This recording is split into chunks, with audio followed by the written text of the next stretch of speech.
now the moment has come, as I believe, just to talk about the vocabulary knowledge rating sheet you received from me, at the beginning of today's class. And let's look at the list of new words, right? That is the input for the actual listening material that's going to be very soon. Okay, and let's start with the first point on the list, which is, as you see, waist-hip ratio. Yeah? Waist-hip ratio. And all the other words, as you see them on the list, you have to rate all of these, from 1 to 4, according to the level of your knowledge of the words, right? So if you believe that you're really familiar with the words and you know it perfectly, you score 4 points, right? If you feel this is something completely new to me, right, you score just 1 point, okay? And if you find yourself somewhere in the middle, then your score should be 2 or 3, right? Yep. Because I see you got most of the scores already done, yeah? Okay. So the first thing is the waist-hip ratio. Waist-hip ratio. What's your understanding and evaluations and numbers, gentlemen? Number 2. 2? I have seen it or heard it before. So Tom gives 2 and Mark? I've got 3. 3. All right. Waist-hip ratio, in short, as you believe, is? Ratio between waist and hips. Yeah, some relation between two different figures, probably measured in centimeters or inches, yeah? Which refer to the beauty of the female body, yeah? That's right. The second word on the list, which is irresistible. Mark, your score is? I've marked 2. 2 points only, which is fairly good, right? And Tom? And same to me, I also marked 2. Also marked 2, irresistible. So probably you'll need some more explanation about what irresistible is. Some people find smoking irresistible, but some others find, someone else's attraction irresistible. Yeah? And if you find something irresistible, you cannot resist it. Yeah? This is too much for you. Okay? Irresistible. So can you give an example of what something is irresistible for you? Chocolate can be irresistible. Sweets can be irresistible. Okay? And we'll find some more, context for this word irresistible very soon. What about hourglass? Hourglass. I've also marked 2. An hourglass is a gadget, is an instrument, right? Which was very useful in the past. 2, and yes, and Mark, your score was? 2, I've heard it before. Yeah. You've heard this word before, you think, yes? So, but I've never used it in context. Right? Yeah. This hourglass, kind of shaped like this. Yeah? With some sand inside, which was used in the past for measuring time, yeah? We'll just, put, either of the sides here for measuring time, yeah? Okay. Fertility? So I've put 3. 3 for fertility. And Tom, your score is? 2. I've seen it and heard before. Fertility. So this is a noun, of course, right? Fertility, we have an adjective, fertile, yeah? Yes. Fertile. Fertile as well. So fertility comes from this fertile, yeah? What can be fertile? Mark, you said before that... Yeah, it might be like, for example,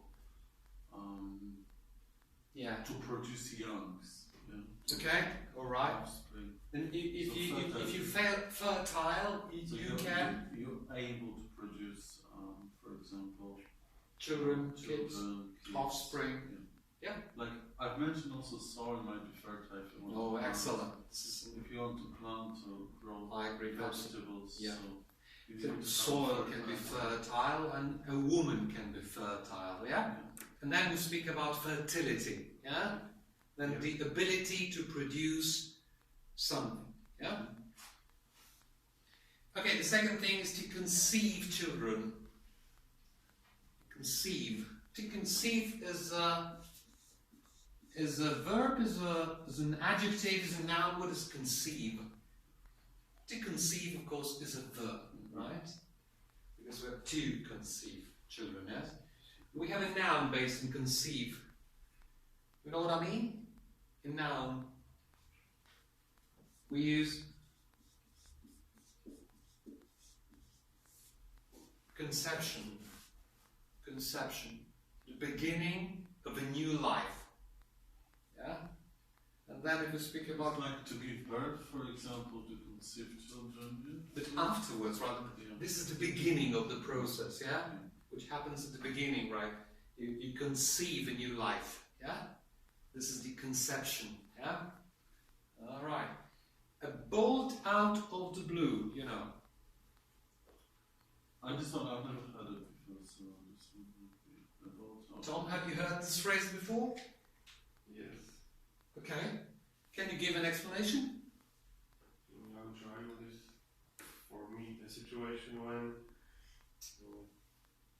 we meet somebody and we are shocked how good she probably looks, and this is the bolt. Okay.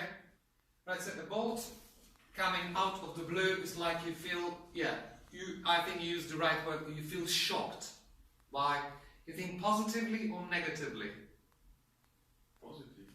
Positively or negatively, right? This is a shocking situation for you, right?